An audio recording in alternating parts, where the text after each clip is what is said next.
Okay, well, hey, thanks for stopping by. Both the Facebook, both the Facebook. Hey, thanks for stopping by Facebook and YouTube to watch this live. If that's you, hopefully you're watching live. While I'm waiting for a few people to show up, I am going to do a little promo here. Should we do some promo? Yeah, let's do some promo. Remember, TC's got coffee, Minnesota Black Robe Regiment Muhlenberg roast. Wonderful stuff. If you haven't tried it yet, you can send me an email, tcpearson@protonmail.com, tcpearsonprotonmail.com. You can order coffee or you can order merchandise.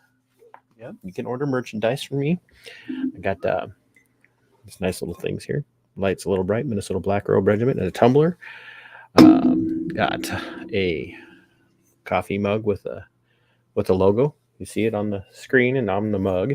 Got that. I also have low ball glasses, and we're working on some really nice shot glasses, and we're working on some sweatshirts, t-shirts, and some beanies and other hats. But anyway, what are we here to talk about today?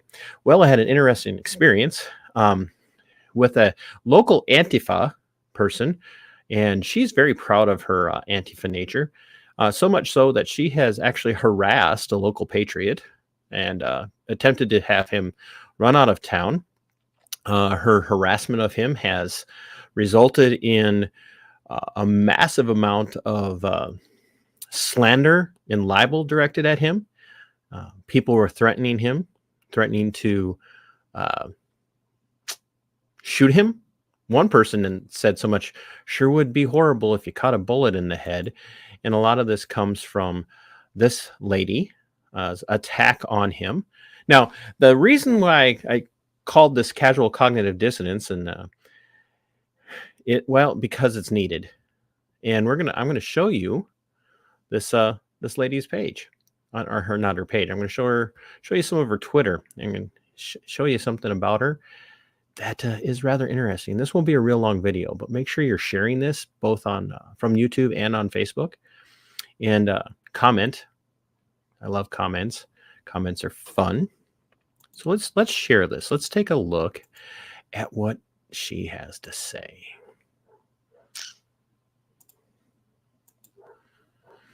This is Troublemaker. She's a good troublemaker, though.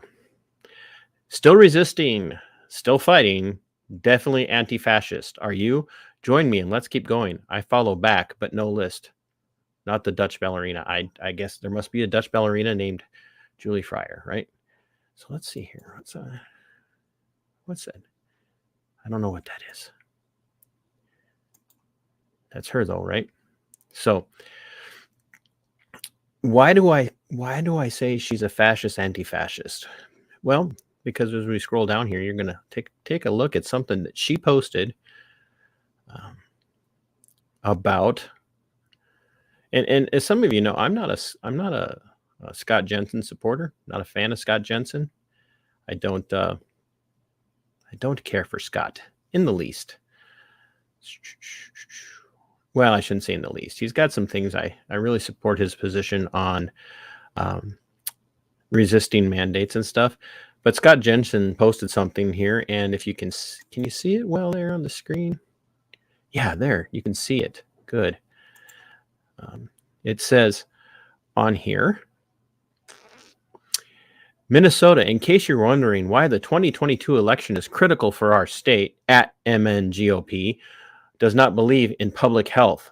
Hashtag vote blue in 2022. And so she shares Scott's post from February 10th. And it says, and it's from Senator Mark Johnson, says, tomorrow I'm introducing a bill to 1, eliminate vaccine passports, 2, stop forced student masking, and 3, end vaccine mandates. Yes, I have to ask how that in any way, shape, or form, one, means that the GOP doesn't believe in public health. We don't need to look at that for much longer, but I just want you guys to focus on this for just a second, okay? It says, tomorrow I'm introducing a bill to 1, eliminate vaccine passports, 2, stop forced student masking, and 3, end vaccine mandates. Now, Julie, that's fascism. What you're saying right here is fascism. Okay? We're just going to go ahead and stop the share on that. That's fascism. It's authoritarianism, is what it is. Julie has equated being for public health with fascistic authoritarianism.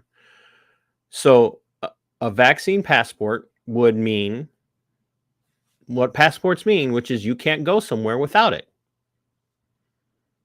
And she believes students should be forced to be masked. And she believes that jabs should be mandated. That's fascism. That's authoritarian fascism. Now, why do I say that? Because if you implement all of these things, if you allow this to be a reality, you're stripped of fundamental liberties, you're stripped of fundamental rights, and you can't partake in society unless you do what Julie and her other authoritarian fascist friends want done.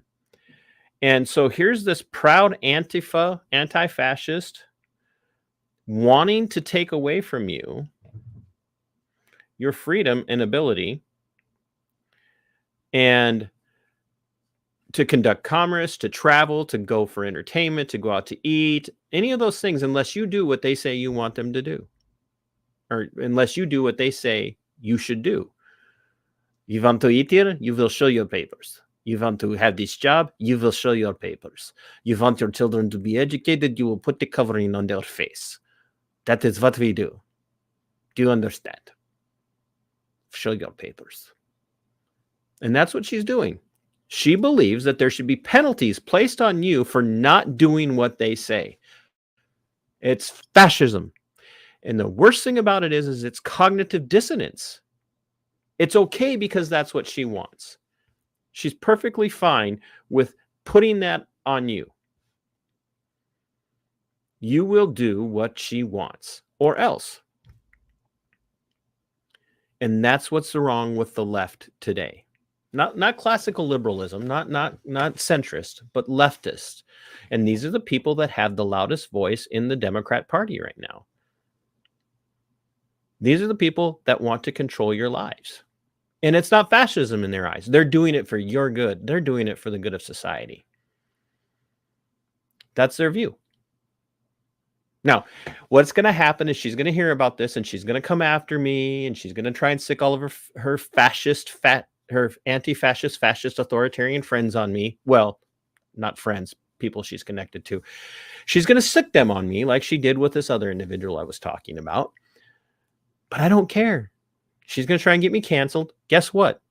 They've tried to cancel me already. I don't care.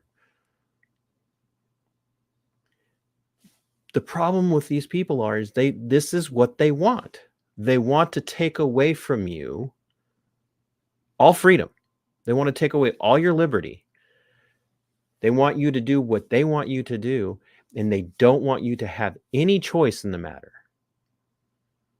The only freedom that they want you to have is to live a life of debauchery. They want you to live a life of debauchery. And if you don't live a life of debauchery, in their eyes, you're immoral. But people who have a desire to live free, a desire to live in the pursuit of life, liberty, and happiness are the enemy. To hell with the Constitution, to hell with the Bill of Rights. None of that matters to them. All that matters to them is controlling you for the sake of society. And I don't care what they say. I don't care how they slice it. They've made themselves to be the fascist. They are the fascist. And the cognitive dissonance is chilling. It's absolutely terrifying when you think about it. It's literally that situation where the person is caught red-handed murdering someone, and they can justify it by saying, well, I didn't feel bad when I was doing it. Or it can't be wrong because I don't see it as wrong. They want to force you to comply to their norms or else. I'm not out there demanding that no one wear a mask. I'm not out there demanding that no one be jabbed. You have the right and you have the liberty and you have the freedom and you have the pursuit of your own happiness. You have the pursuit of your own living to do those things if you want. I would never mandate that you not. But they would mandate that you would. And so this casual cognitive dissonance that they live in is ultimately going to be their downfall. And when they see things like this, they'll lose their minds because they don't know how to address it. So like I said, I know that this is going to result in an attack on me, but they can't do anything more to me than what they tried to do to me for the last year anyway. So until next time, Sic Semper Tyrannis.